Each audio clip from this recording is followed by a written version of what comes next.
En este vídeo vamos a ver cuáles fueron las causas que propiciaron la descolonización a partir de los años 40, finales de los 40, dado que el mundo se enfrenta a un periodo posbélico que venido de la Segunda Guerra Mundial, evidentemente, y otro periodo muy largo en el que el mundo está dividido en dos bloques, tal y como hemos estado viendo en los anteriores vídeos. Por lo tanto, ¿cuáles fueron las causas por las que los países que fueron colonias anteriormente se independizaron? Mirad, a partir de 1945, que es cuando acaba la Segunda Guerra Mundial, la situación o las situaciones en general que se dieron en los diferentes países que participaron en esta Segunda Guerra Mundial, pues propiciaron que de alguna forma se desarrollara ese proceso de descolonización. Hay metrópolis como, yo que sé, Reino Unido, Francia, que fueron derrotadas en sus respectivas colonias.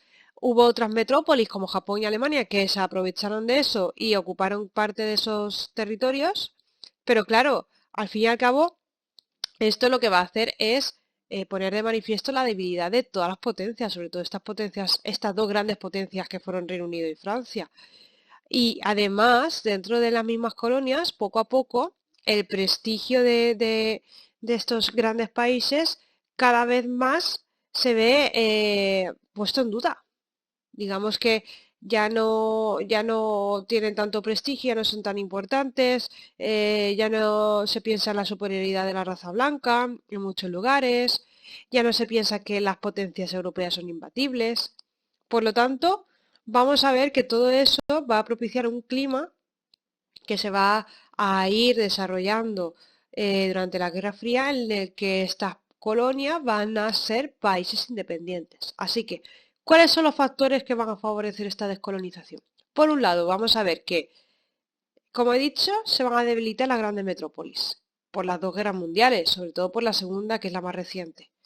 Vamos a ver la aparición de movimientos nacionalistas en estos territorios que van a poner en duda eh, pues el hecho de que bueno, que haya una dependencia absoluta de una metrópoli que está a miles de kilómetros. Claro, ahora tenéis que pensar que se ponen en juego, entran en la partida diferentes ideologías, como hemos estado viendo, que es el nacionalismo, el comunismo, el islamismo incluso. Y claro, estas ideas se ven con la fuerza suficiente como para pedir la independencia de estos territorios.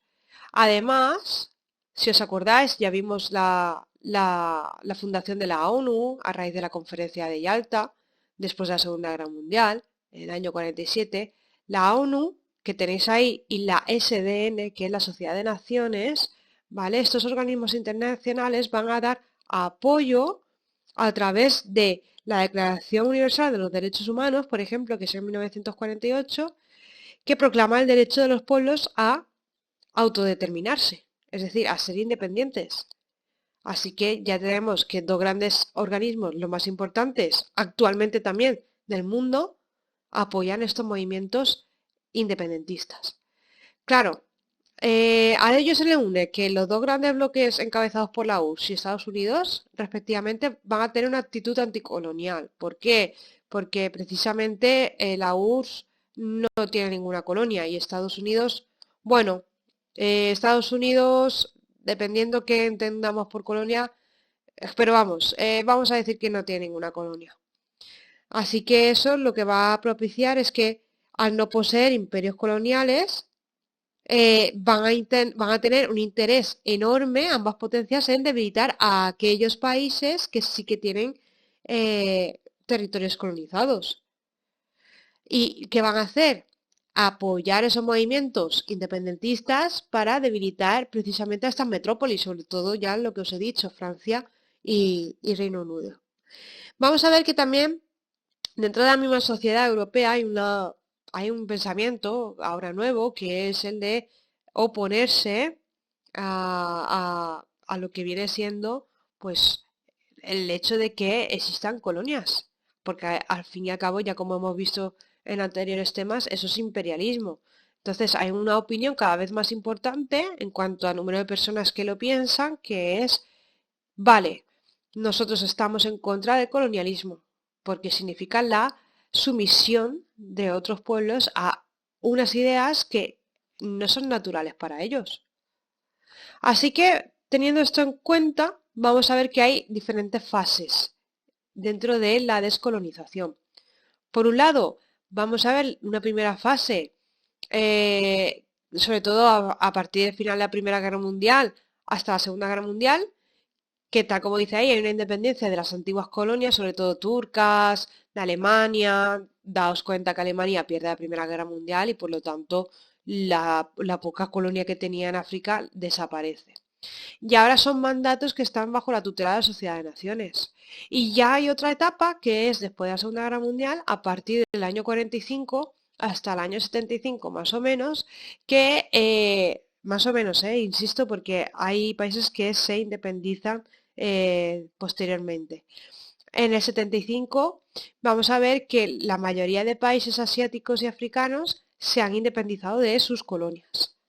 Teniendo esto en cuenta, mirad que estas etapas, por ejemplo, van a corresponder sobre todo a zonas más o menos acotadas. Por ejemplo, una primera etapa dentro de esta segunda fase. Una primera etapa sería el 45 al 55, donde la mayoría de Asia y los países de Medio Oriente, pues yo qué sé, sobre todo Siria, Jordania, Palestina, que dependía de Inglaterra también, para pasar a depender directamente de Israel, o el Líbano, son países que van a encontrar ahora su momento de evolucionar de forma independiente a estas metrópolis, sobre todo del Reino Unido. O, por ejemplo, en el año 47, un país muy importante en Asia, que es, por ejemplo, la India. La India se independiza en el 47, o Indonesia en el 49, o incluso la zona de Indochina, que ya veréis que forma países totalmente diferentes como Camboya, Laos, Vietnam. Estos países ahora tienen su máxima expresión. Luego vamos a ver que hay una segunda etapa del 55 al 70, que es cuando la mayoría de los países de África se independizan, sobre todo en los años 70. Si os fijáis, ahora veremos en un mapa, vamos a ver que la mayoría de los países que están en el centro del continente africano son los que ahora serán países independientes. Y hay una tercera etapa que llega incluso hasta la actualidad. ¿Por qué digo esto? Porque hay países como por ejemplo Zimbabue, Namibia o incluso el Yemen que van a independizarse y son fruto de, tal como dice ahí, las últimas colonias africanas y residuos coloniales. O yo qué sé, como aparece ahí también Hong Kong. Hong Kong, ahora estamos teniendo una visión muy importante de Hong Kong, dado que Hong Kong ha sido en gran parte de sus últimos años era parte del Reino Unido y por lo tanto el sistema político era muy parecido al que había, era muy occidentalizado. Y ahora Hong Kong, que ya sabéis que está en China, pues va a tener un problema. Y es que se está cortando, actualmente se está cortando esas vías occidentales democráticas para imponer la democratización, entre comillas, china. Por eso han habido tantas manifestaciones, etcétera, etcétera. Y tal como aparece ahí, seguimos teniendo restos de colonialismo. El Sáhara Occidental, Gibraltar, por ejemplo, son fruto de esas colonias. Podríamos hablar incluso de Ceuta y Melilla o las Islas Canarias también. Pero claro, son territorios que fueron conquistados en el siglo XV y no entran dentro de esta concepción colonial, tal como hemos visto nosotros en el siglo XIX. Aquí tenéis un mapa que representa prácticamente todo lo que os he venido diciendo hasta ahora. Podéis ver, por ejemplo, de morado, que es lo que más abunda en el continente africano, cómo estos países consiguen su independencia desde el año 50 hasta posteriormente, hasta los años 70, 80 y 90. Y luego vais a ver también en Asia cómo muchos países se independizan también, sobre todo de Reino Unido y de Francia, y que estos países incluso cambian de nombre, como es Birmania o Myanmar. Estamos hablando de lo mismo. ¿De acuerdo? ¿Cómo es la descolonización en África? Muy sencilla. la descolonización en África va a producirse a través de la Segunda Guerra Mundial. Cuando acaba la Segunda Guerra Mundial, ese momento tan convulso va a propiciar que se replanteen cosas, se replanteen estrategias. Se va a ver que en realidad ni Francia ni Inglaterra van a ser superpotencias, dado que hemos tenido un conflicto de 4 años y aparte de acabar prácticamente desgastadas, hemos visto que por sí solas casi que no pudieron acabar con la expansión de Hitler. El ejemplo más importante de la descolonización africana es la independencia de los países árabes de Oriente Próximo, los que os he dicho antes. A eso se le une una idea, que es el panarabismo. Pan es un prefijo griego que significa todo. Entonces, el panarabismo es una idea que implica que todos los territorios sean árabes. El ser árabe no significa ser o procesar, mejor dicho, la fe islámica. El hecho de profesar la fe islámica te convierte en islámico, no en árabe. En árabe es la cultura. ¿Dónde se desarrolla esta cultura árabe? No tiene por qué ser islámica. Un ejemplo es Egipto. Egipto, la mayoría de sus habitantes son,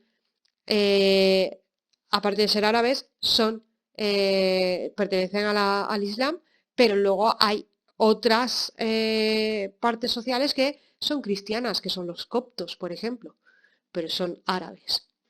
¿Dónde se va a desarrollar? Tal como os he venido diciendo, por ejemplo, en Egipto, en Marruecos, en Túnez, en Argelia, en Libia. Digamos que es todo el norte de África, todo el norte de África.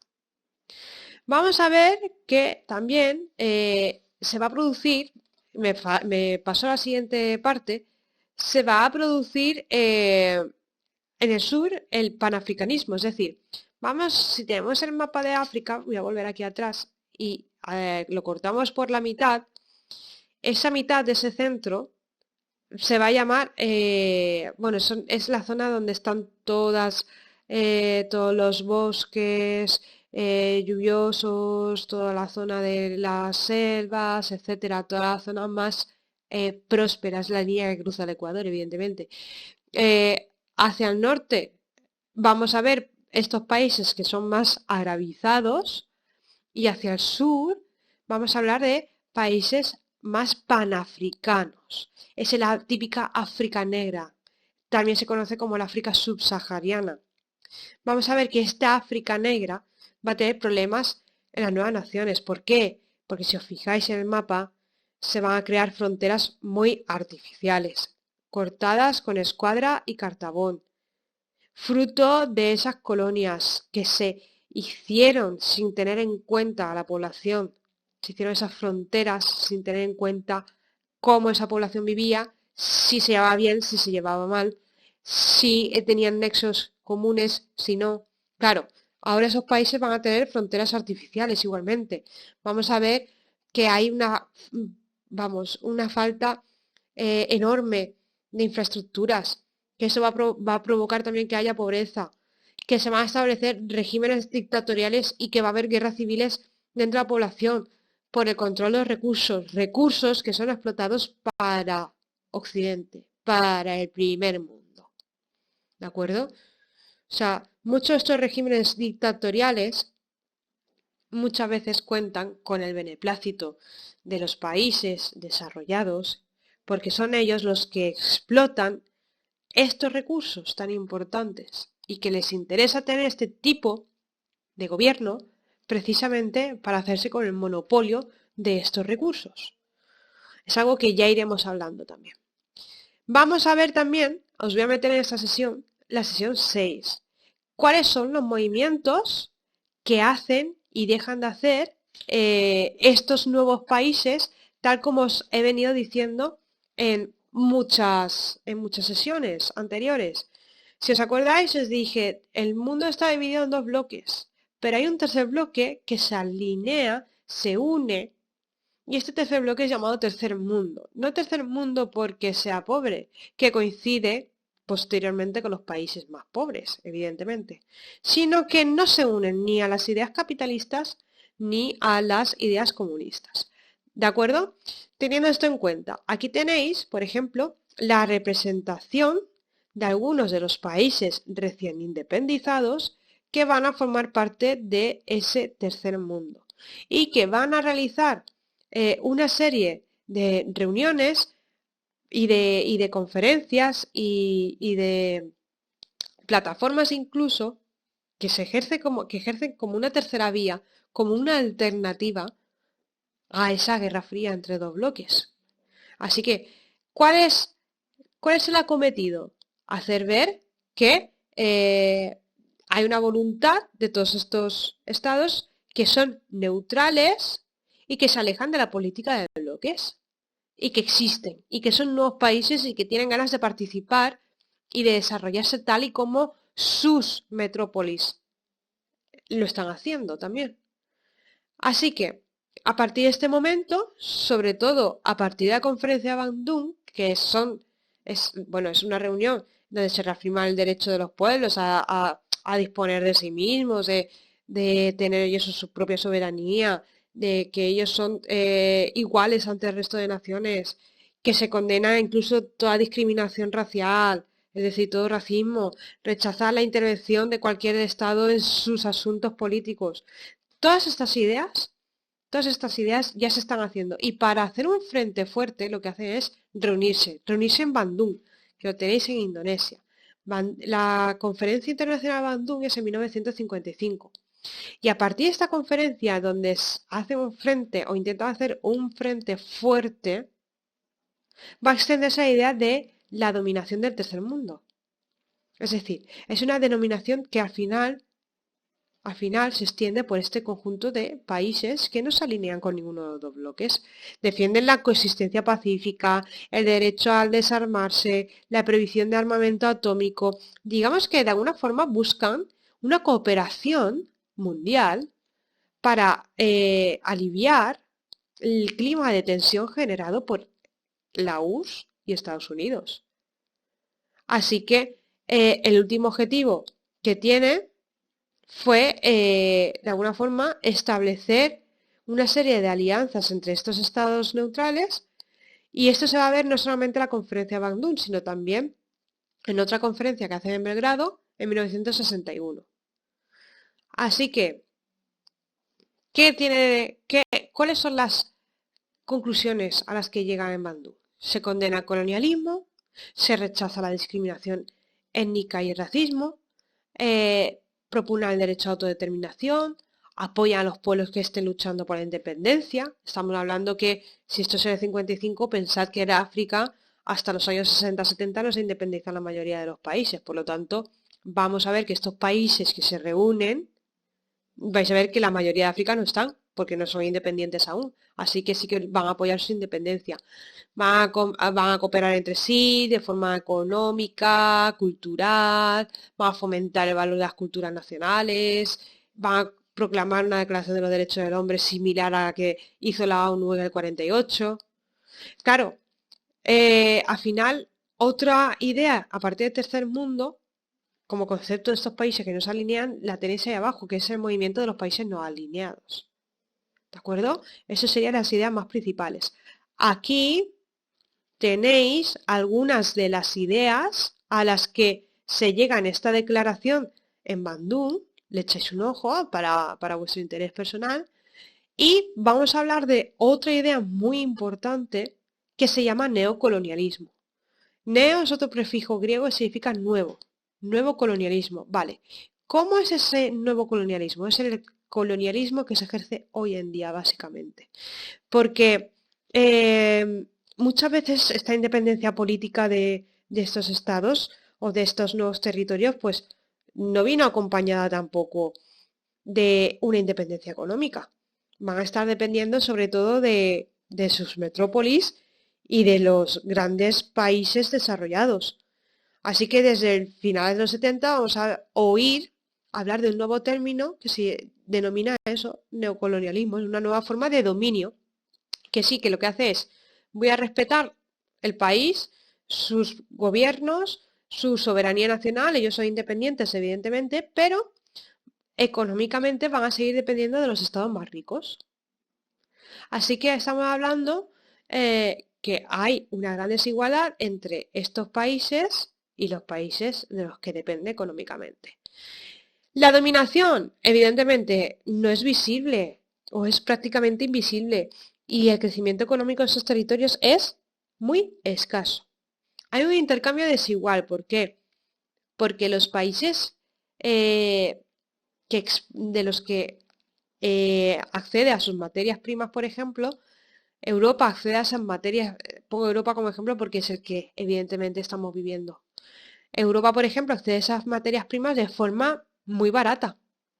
Entonces, los precios de estas exportaciones de los países menos desarrollados hacia Europa tienen sus precios controlados, pero en cambio, esas importaciones, o sea, lo que va de Europa a África, tienen unos precios muy caros. Básicamente, lo que hacen los países desarrollados es aprovechar las materias primas de estos países menos desarrollados para fabricar productos que requieren esas materias primas que luego al final de esa fabricación lo que van a hacer es venderlo de forma cara a estos países menos desarrollados y por lo tanto esto va a generar una deuda externa permanente. No sé si me explico. Por ejemplo, cobalto es un material muy importante. Europa coge el cobalto africano, lo desarrolla en forma de objetos, por ejemplo con el móvil, y una vez haya hecho eso, ese móvil es vendido en África a un precio desorbitado con respecto al precio de la compra de esa materia prima. Por lo tanto, eso va a generar también ahí una dependencia tecnológica, porque va a importar tecnología, va a pagar de forma excesiva los royalties y de alguna forma también va a haber una falta de capitales y una deuda externa. ¿Por qué?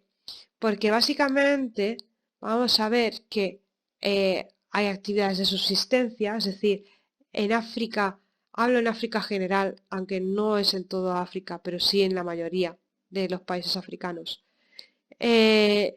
La gente trabaja para vivir al día, subsistencia. Hay una falta enorme de inversión por parte de los propios gobiernos, es decir, hay una falta de capitales propios, y eso va a generar que haya una solicitud de préstamos continua.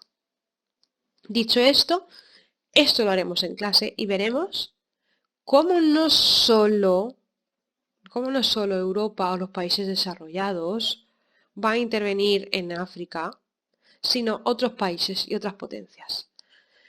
Dicho esto, hemos hecho 2 sesiones y nos queda una última. Nos vemos en la siguiente.